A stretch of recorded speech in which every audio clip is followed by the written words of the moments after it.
Terimalah salam saya dari depan mimbar ini. Shalom Tiberias Medan. Masih kurang semangat. Shalom Tiberias Medan. Apa kabarnya? Banyak berkat, banyak mukjizat, banyak kuasa, banyak kepeng. Yuk kasih salam dulu kanan kirimu, jumpai 1, 2, 3 orang. Katakan selamat datang. Dan katakan selamat Natal dan selamat menyongsong tahun yang baru. Puji Tuhan. Baik, hari ini tema atau judul khotbah kita berbicara tentang sampai di sini Tuhan menolong kita. Kenapa saya membawakan tema ini? Tentu ada alasannya supaya Anda dan saya tetap bersyukur, supaya setiap kita hari ini ya kita merasakan penyertaan Tuhan yang begitu sempurna dalam kehidupan kita. Hari ini buka Alkitab saudara, ya ambil Alkitab saudara, ya cetakan Lembaga Alkitab Indonesia. Bahkan saudara mungkin ada Alkitab elektroniknya, buka handphonenya, gadgetnya, iPadnya, ya. Jangan buka Instagramnya, jangan buka Facebooknya, jangan buka ya TikToknya. Jangan foto-foto saya karena saya sudah ganteng. Amin. Saudara kayak nggak ikhlas saya ganteng. Saya ganteng Bapak Ibu. Puji Tuhan. Amin. Kita ini manusia ciptaan yang paling sempurna. Ya, terambil dalam 1 Samuel pasal yang ke-7 ayat yang kedua sampai dengan ayat yang ke-14. Yang sudah dapat katakan wow puji Tuhan. Kurang semangat lagi kita katakan wow puji Tuhan. 1 Samuel pasal 7 ayat 2 sampai dengan ayat ke-14. Kita akan baca secara bergantian saudaraku. Ayat 2, nanti saudara ketiga, lalu tiba di ayat ke-14, sama-sama kita baca. Judul berikutnya adalah orang Filistin terpukul kalah dekat Mispa. Sejak saat tabut itu tinggal di Kiryat Yearim, berlalulah waktu yang cukup lama, yakni 20 tahun, dan seluruh kaum Israel mengeluh kepada Tuhan. Saudara tiga.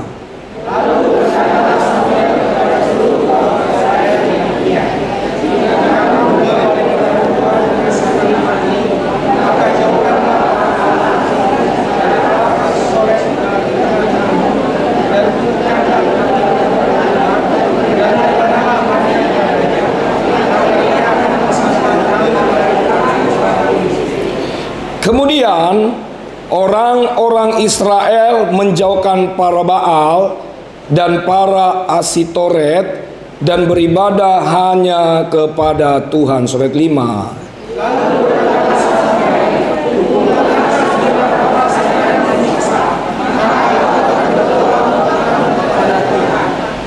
Setelah berkumpul di Mispa, mereka menimba air dan mencurahkannya di hadapan Tuhan. Mereka juga berpuasa pada hari itu dan berkata di sana, kami telah berdosa kepada Tuhan. Dan Samuel menghakimi orang Israel di Mispa. Itu juga saudara.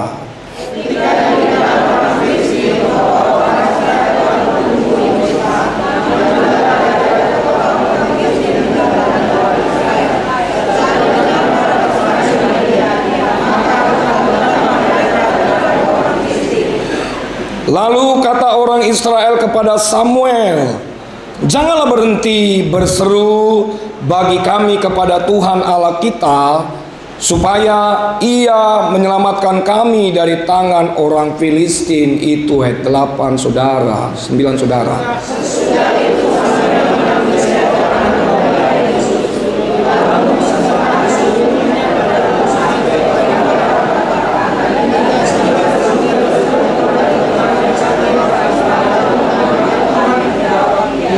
Sedang Samuel mempersembahkan korban bakaran itu, majulah orang Filistin berperang melawan orang Israel.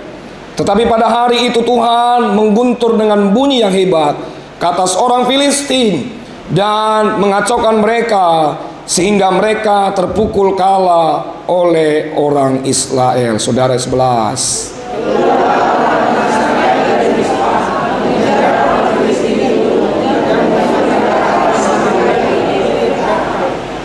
Kemudian Samuel mengambil sebuah batu dan mendirikannya antara Mispa dan Yesana. Ia menamainya Ebenezer, katanya, sampai di sini Tuhan menolong kita. Surat 13.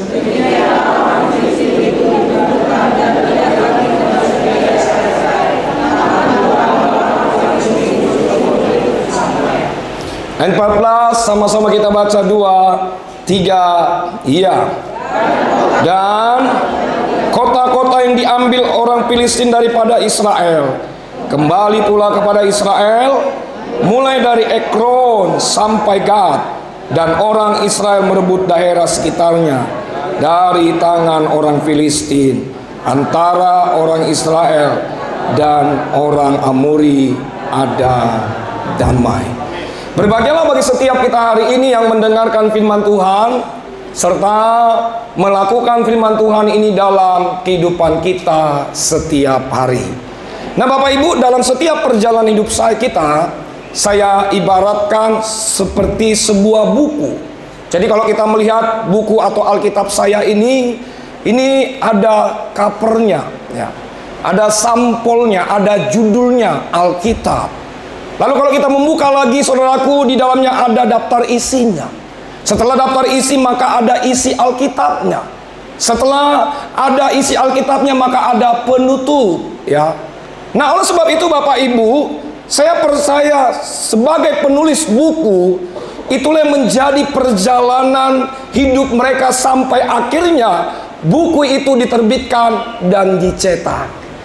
Nah, tahukah saudaraku, demikian pula perjalanan hidup kita yang kita lewati setiap hari, setiap minggu, setiap bulan, bahkan setiap tahun, tentu memiliki kisah yang menarik, baik suka, duka, canda, dan tawa.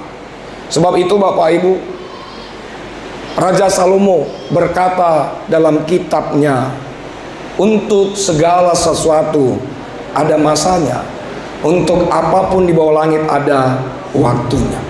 Nah, pembacaan firman Tuhan tadi ini berbicara tentang di mana orang Filistin terpukul kalah.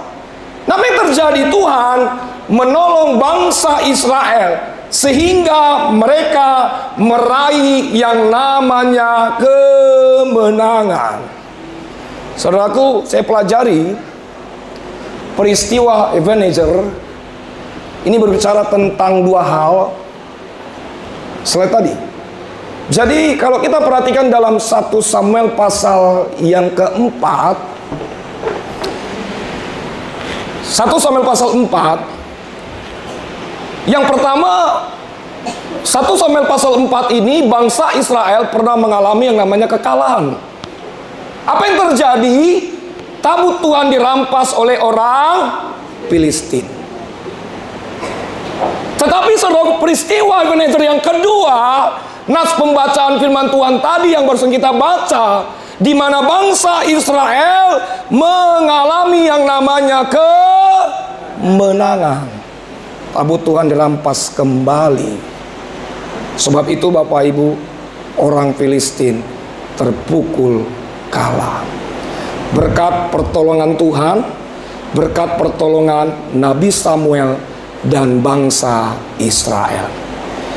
Kalau kita berbicara tentang seorang Nabi Samuel, tentu kita sudah tahu siapa itu si Samuel. Kita tahu bahwa Samuel itu memiliki yaitu ayah bernama siapa? Siapa ayahnya? Bah, dan buat kamu. Isi bapaknya Elkana. Elkana punya istri siapa? Hana. Madunya siapa? Penina. Nah, Alkitab sudah mengatakan bahwa Penina mempunyai keturunan. Tetapi Hana pada saat itu belum memiliki keturunan. Tapi setiap tahun Elkana, Hana, dan Penina pergi ke Silo untuk mempersembahkan korban bakaran dan berdoa di sana. Suatu ketika si Hana ini berdoa, hatinya sangat sedih karena Penina sering menyakiti hati si Hana. Karena Hana ini belum memiliki keturunan, tetapi Penina sudah memiliki keturunan. Singkat cerita, waktu si Hana ini menangis, dia berdoa kepada Allahnya. Lalu kemudian ada Imam Eli pada saat itu. Dan Imam Eli melihat wajahnya si Hana ini sedang berkomat kamit, sedang berdoa. Nah, pikirnya si Imam Eli ini dikatakan bahwa si Hana ini sedang mabuk anggur. Lalu Imam Eli bilang kepada Hana, "Bah Eda, Nabi Adoh," gitu ya kan? "Nah mabuk doh," gitu. "Oh enggak, saya enggak mabuk. Hati saya lagi sedih karena saya sedang meminta permohonan kepada Allahku." Lalu Imam Eli bilang kepada Hana, "Pergilah, doamu dijawab oleh Allah." Singkat cerita Bapak Ibu, maka mengandunglah Hana dan melahirkanlah yaitu Samuel Panjaitan. Lah saudara, itu Samuel namanya. Mungkin kalau zaman dulu itu marganya Panjaitan. Amin. Sama kan? Samuel Panjaitan kan? Cuman itu bedanya nabi lah gitu. Iya. Nah, sewaktu Nabi Samuel lahir, ternyata orang tuanya ini bernazar, kalau nanti Samuel Panjaitan ini lahir, maka akan dipersembahkan kepada Tuhan. Singkat cerita Bapak Ibu, lahirlah Samuel ini. Dalam perjalanan, Samuel dipanggil dan dipilih oleh Tuhan untuk membebaskan bangsa Israel dari perbudakan dosa.